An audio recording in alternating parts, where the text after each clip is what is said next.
والصلاة والسلام على سيد الأنبياء والمرسلين وعلى آله وأصحابه أجمعين، أما بعد. قال الله تبارك وتعالى في القرآن المجيد والفرقان الحميد: أعوذ بالله من الشيطان الرجيم، بسم الله الرحمن الرحيم. إن الله اصطفى لكم الدين فلا تموتن إلا وأنتم مسلمون. صدق اللہ العظیم.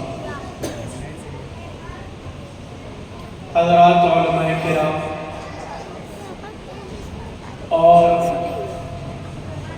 قابل احترام بزرگوں، محلے کے نوجوان ساتھیوں اور مسجد سعید بن زید میں جامعہ ابو الحسن علی ندوی رحمۃ اللہ علیہ کے زیر اہتمام جاری مکتب میں پڑھنے والے ہمارے عزیز طلباء، ماشاءاللہ ہمارے اس مکتب کا جلسہ آج بحسن و خوبی اپنے اختتام کو پہنچا. بڑی دیر سے آپ چھوٹے چھوٹے معصوم بچوں کے پروگرامات کو سن رہے تھے، دیکھ رہے تھے. یقیناً آپ نے اندازہ لگا لیا ہوگا کہ ان بچوں کی تعلیم و تربیت کے پیچھے کس قدر محنت کی گئی ہے. اور واقعہ یہ ہے کہ جامعہ ابو الحسن علی ندوی رحمۃ اللہ علیہ، جو اب اس علاقے ہی نہیں اس پورے شہر کا اور اللہ کے فضل سے پورے صوبے مہاراشٹر کا ایک منفرد اور ممتاز ادارہ بن چکا ہے، اس ادارے نے اس پورے علاقے میں مکاتب کے جال بچھانے کا کام شروع کیا. اس لیے کہ بڑے بڑے مدارس کا وجود جہاں اپنی جگہ بہت اہم ہے، وہیں چھوٹے چھوٹے مکاتب قرآنیہ کا قیام بھی بہت زیادہ ضروری ہے. ہمارے علماء فرماتے ہیں کہ بڑے مدارس کا قیام فرض کفایہ ہے اور چھوٹے چھوٹے مکاتب کا قیام فرض عین ہے.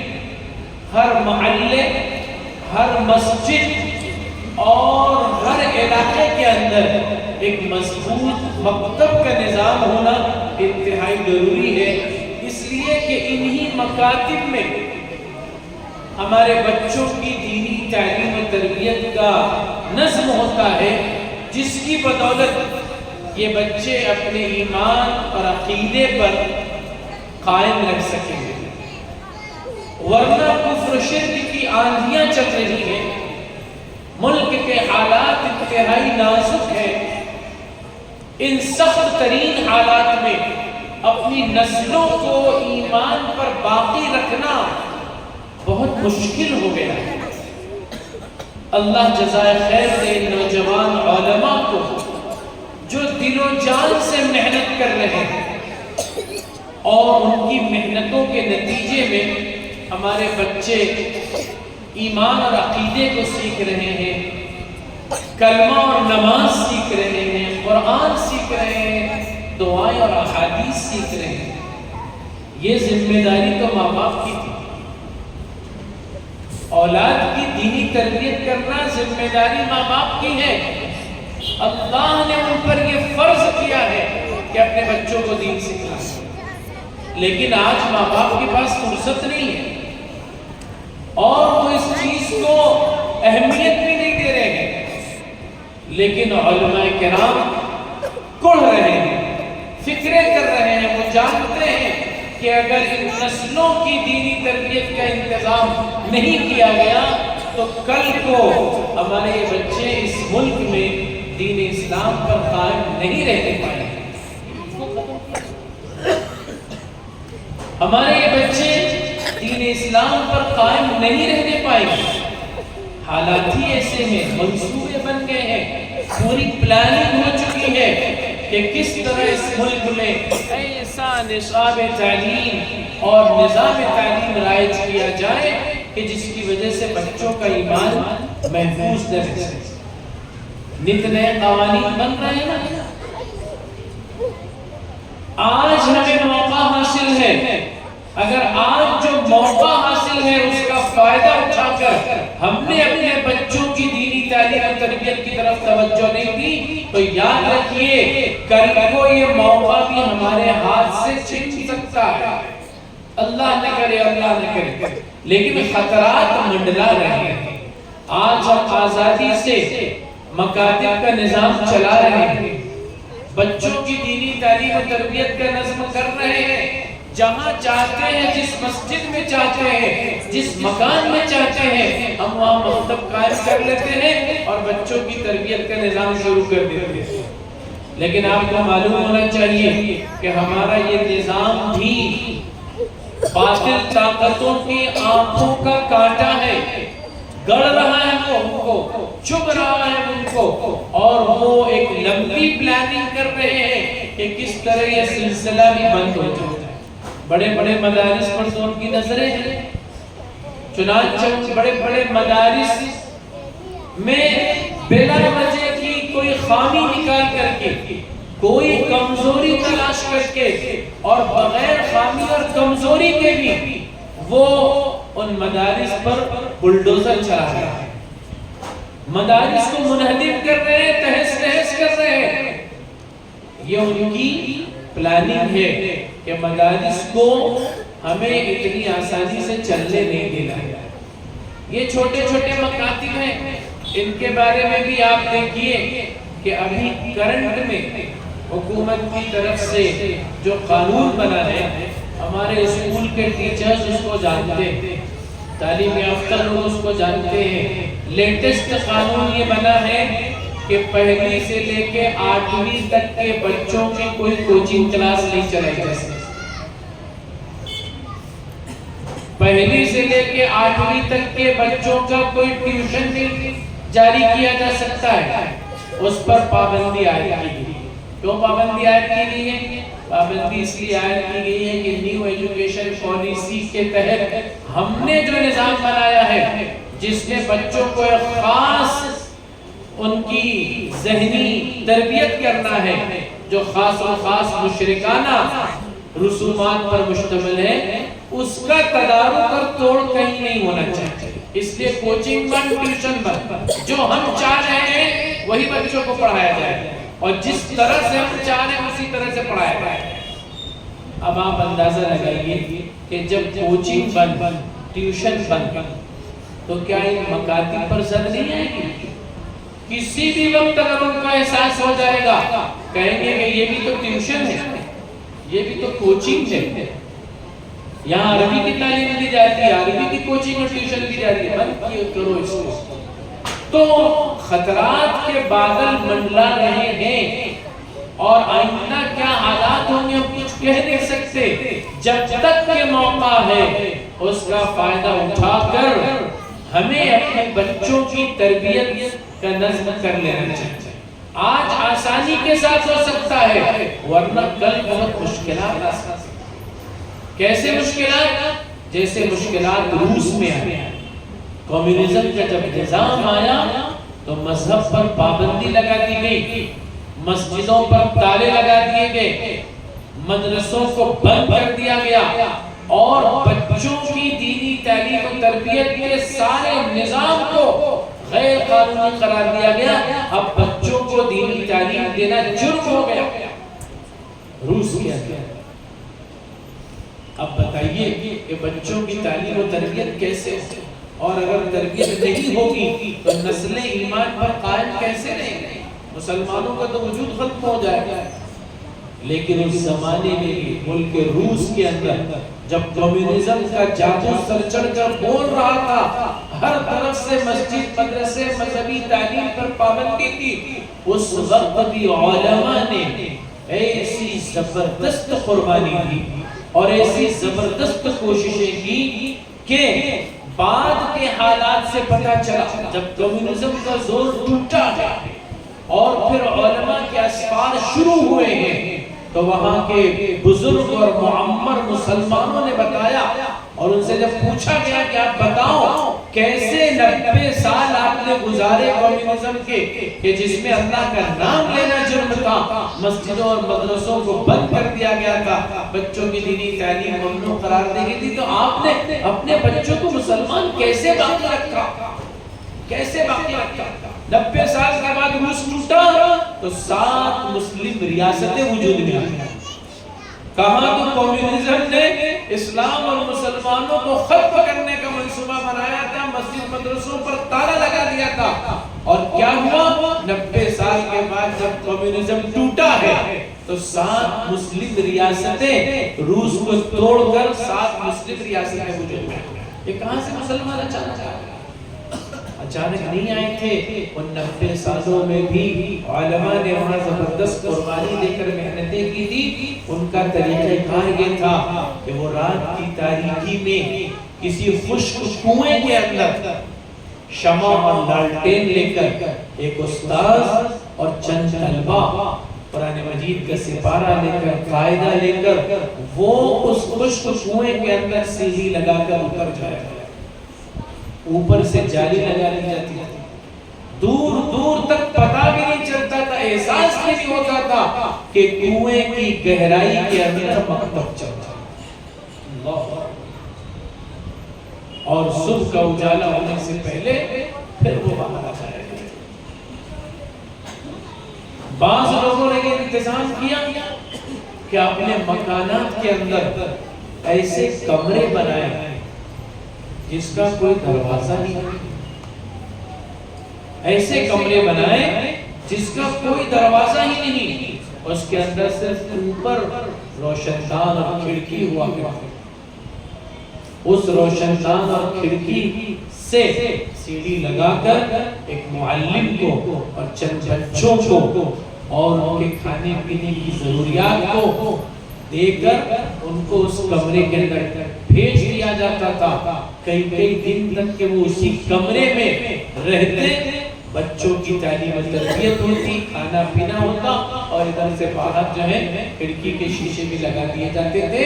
سی آئی ڈیز آتے تھے انکوائری کرنے کے لیے، پولیس آتی تھی، تو ان کو سمجھ ہی میں نہیں آتا تھا کہ اس کے بازو میں بھی کوئی کمرہ ہے کہ جس کے اندر کوئی جا سکتا ہے۔ وہ سمجھتے تھے کہ یہ گھر کی بس آخری دیوار ہے، ادھر سے بھی دیوار، ادھر سے بھی دیوار، سمجھ ہی میں نہیں آتا، کوئی دروازہ ہی نہیں، تو کیسے سمجھیں گے کہ یہ کوئی کمرہ ہے؟ اور پھر کچھ دنوں کے بعد پھر ان شیشوں کو نکال کر پھر بچوں کو، معلم کو باہر لایا جائے، اندر ساری ضرورتیں ہوتی۔ ایسی قربانیاں دے کر مکتب کا نظام چلایا ہے، تو اس کا نتیجہ یہ ہوا کہ نسل ایمان پر باقی رہی، اور روس میں کمیونزم کا زور ٹوٹا ہے تو 7 مسلم ریاستیں وجود میں آئی۔ باطل طاقتیں اپنا منصوبہ بناتے رہیں گی اور مدارس اور مکاتب پر پابندیاں لگانے کی کوششیں کرتی رہیں گی۔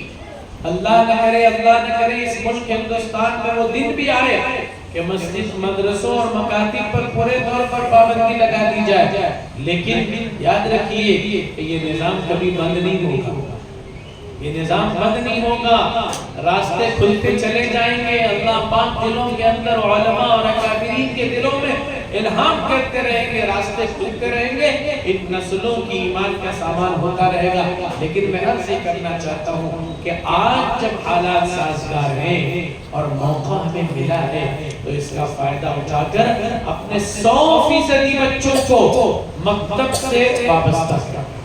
ہمارے اپنے محلے کے اندر، اس عائشہ نگر کے محلے میں ایک گھر بھی ایسا نہ رہے کہ جس میں کوئی ایک بچہ مکتب میں جانے کی عمر کا ہو اور پھر وہ کسی مکتب میں نہ جائے، یہاں آئے کسی اور مکتب میں جائے، مکتب میں اس نے ضرور جانا چاہیے۔ جو بچہ مکتب سے وابستہ ہو گیا اس کے ایمان اور عقیدے کی حفاظت کی گارنٹی دی جا سکتی ہے، اور جس نے بچپن میں مکتب کی تعلیم، مدرسے کی تعلیم حاصل نہ کی ہو اس کے ایمان اور عقیدے کی کوئی گارنٹی نہیں دی جا سکتی۔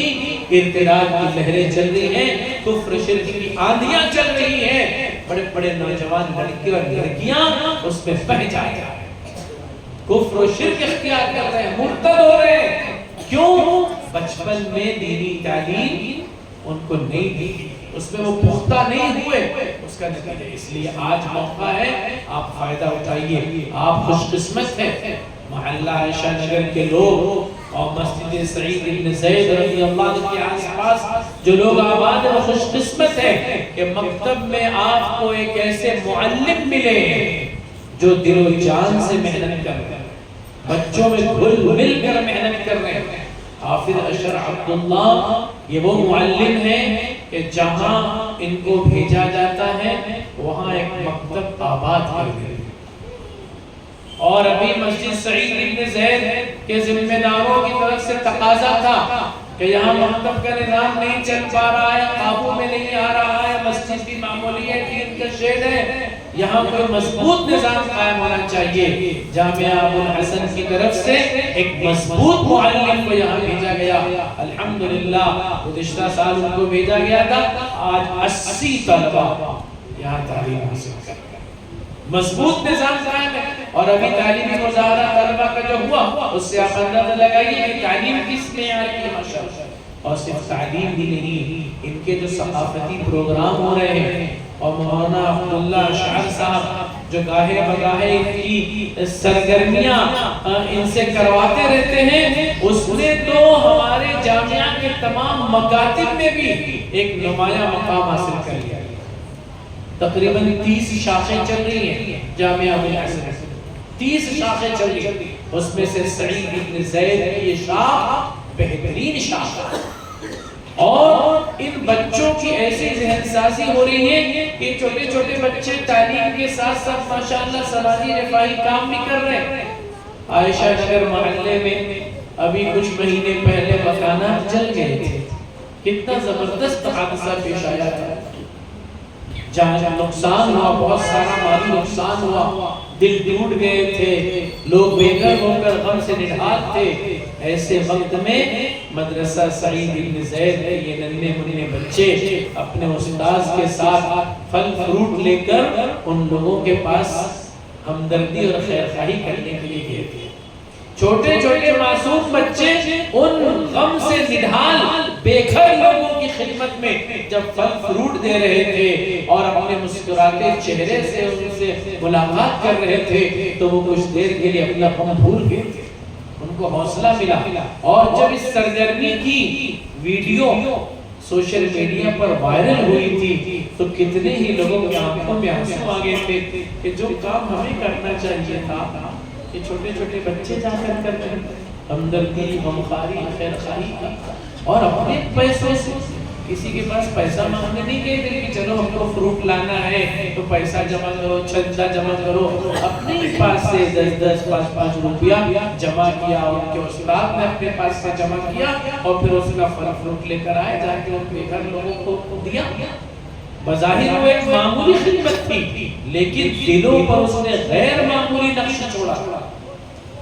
اسپتالوں میں چلے جاتے ہیں، یہ پیام انسانیت کا کام کرتے ہیں، اسپتالوں میں جا کر مریضوں کی تیمارداری کرتے ہیں، بلا تفریق مذہب و ملت ان سے جا کے ملاقات کرتے ہیں، کچھ تحفہ دیتے ہیں۔ چھوٹے چھوٹے معصوم بچوں کے چہروں میں کشش ہوتی ہے کہ ایک بیمار آدمی جب ایسے بچوں کو دیکھتا ہے تو وہ خود اس کی طبیعت خوش ہو جاتی ہے، اس کی بیماری جو ہے وہ کافور ہو جاتی ہے۔ یہ چھوٹے چھوٹے بچے کتنا بڑا کام انجام دے رہے ہیں، آج سے اس کی یہ ذہنی ان کی تربیت ہو رہی ہے اس طرح کے کاموں کی، کل کو انشاءاللہ کتنے بڑے بنے گے، کتنے بڑے بنے گے۔ اللہ جزائے خیر دے ان کے معلم کو۔ میں آپ سب سے یہی گزارش کرنا چاہتا ہوں کہ آپ اس مکتب کو غنیمت سمجھیں، اس کو عظمت کی نگاہ سے دیکھیں، اور اس مکتب کی جو بھی ضرورت ہو آپ آ کر معلوم کیجئے، معلم سے ملیے کہ بھائی اس مکتب کی کیا ضرورت ہے، میں کیا خدمت انجام دے سکتا ہوں۔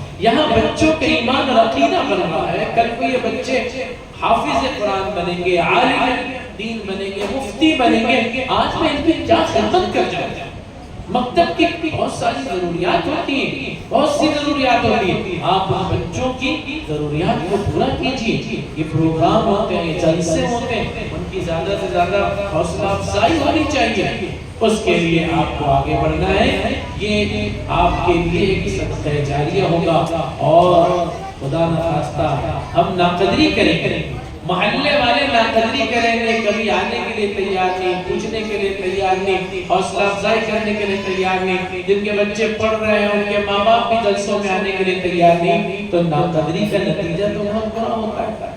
اگر ان معلمین کے، ان علماء کے حوصلے پست ہو گئے اور وہ رخصت ہو گئے کہ چلو ہم بھی کمانے چلتے ہیں، ہم بھی بزنس کریں گے، ہم بھی کاروبار کریں گے، بزنس کاروبار کے لیے کوئی بہت بڑی ڈگری کی ضرورت تو نہیں، جاہل ان پڑھ قسم کے لوگ بھی تو لاکھوں کما رہے ہیں نا۔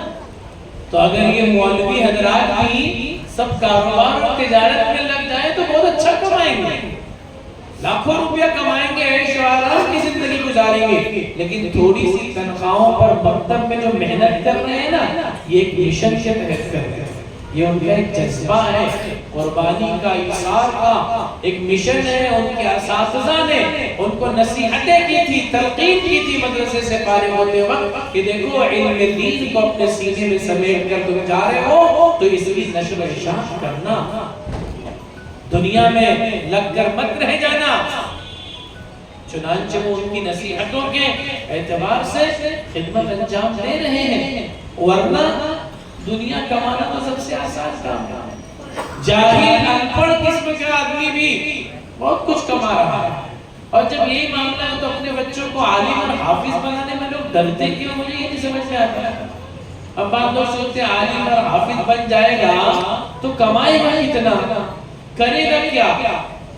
ارے عالم حافظ نہ بن کے جاہل بن رہا ہے لڑکا، آوارہ بن رہا ہے، لچا لپنگا بھی بن جا رہا ہے، اور جب بڑا ہو کے کاروبار میں آتا ہے، تجارت میں آتا ہے تو کہیں کا کہیں نکل جاتا ہے۔ کتنے لوگوں کی ہسٹری ہے، تاریخ دیکھ لیجئے آپ اٹھا کے، کسی کی پچھلی زندگی کو اٹھا کے دیکھ لیجئے، کچھ نہیں، موٹا چاپ بے پڑھے لکھے ایسی آوارہ گردی میں زندگی گزر رہی تھی، کسی تجارت اور کاروبار میں لگ گئے، ذرا سا شعور آیا، کہاں کے کہاں پہنچ گئے۔ تو جب ان پڑھ جاہل قسم کے لوگ، آوارہ قسم کے نوجوان یہ بھی تجارت اور کاروبار کر لیتے ہیں، پیسے کما لیتے ہیں، تو کیا عالم حافظ پیسے نہیں کما سکتا؟ بہت کچھ کما سکتا ہے۔ اس لیے اس میں کیا سوچنے کی بات کہ عالم بن جائے گا تو کیا کھائے گا؟ رزق دینے والے اللہ ہیں۔ اللہ تعالیٰ جب جاہلوں کو رزق دے دیتے ہیں، ان پڑھ لوگوں کو رزق دیتے ہیں، عالم فاضل کو نہیں دیں گے۔ یہ تو ایک جذبے کی بات ہوتی ہے کہ ہم تھوڑے پر قناعت کیے ہوئے ہیں، ہم جو ہے ایک بہت بڑی نعمت اور بہت بڑے بینیفٹ کو مد نظر رکھے ہوئے اور چھوٹے کو نظر انداز کر رہے ہیں، ورنہ یہ دنیا کے منافع جو چھوٹے چھوٹے ہیں اس کی طرف سارے مولوی پڑ جائے نا، سب لکھپتی کروڑپتی ہو جائے گا۔ ان کے بعد کوئی بولنے کا سلیقہ ہوتا ہے، ان کے بعد کوئی لوگوں کو راہ کرنے کا سلیقہ ہوتا ہے، جب مال بیچنے پر آئیں گے اپنا تو ایسا بولیں گے کہ ان کا جو ہے عیبدار مال بھی بک جائے گا۔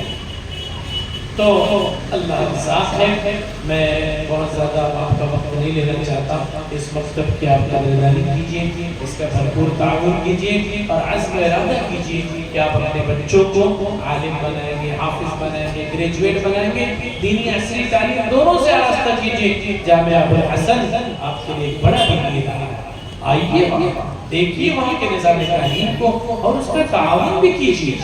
رمضان المبارک کے مہینے میں عام طور پر مدارس کے تعاون کا ایک ماحول ہوتا ہے، آپ یہ انتظار کیوں کرتے ہیں کہ جامعہ والے ہمارے پاس آئیں گے تو ہم تعاون کریں گے؟ یہ بھی تو ہو سکتا ہے کہ آپ خود بڑھ کر تعاون کریں۔ جب آپ کے علاقے میں اتنا بڑا ادارہ ہے تو ہماری بھی ذمہ داری بنتی ہے کہ ہم خود آگے بڑھ کر تعاون کریں۔ یہاں کے معلم کے ذریعے، یہاں کے امام کے ذریعے بھی تعاون پہنچ سکتا ہے، تو آپ اس ادارے کا تعاون کیجئے، انشاءاللہ یہ ادارہ بڑی گراں خدمات انجام دے گا جس کا فائدہ آپ سب کو پہنچے گا۔ میں دل کی گہرائی سے مبارکباد دیتا ہوں حافظ شرف اللہ صاحب کو، اس مسجد کے ذمہ داران کو، متولیان کو اور ہمارے تمام شاخوں کے معلمین کو جو یہاں بیٹھے ہوئے ہیں کہ آپ بڑی گراں خدمت انجام دے رہے ہیں۔ اللہ تعالیٰ آپ کی خدمات کو قبول فرمائے۔ وآخر دعوانا الحمدللہ۔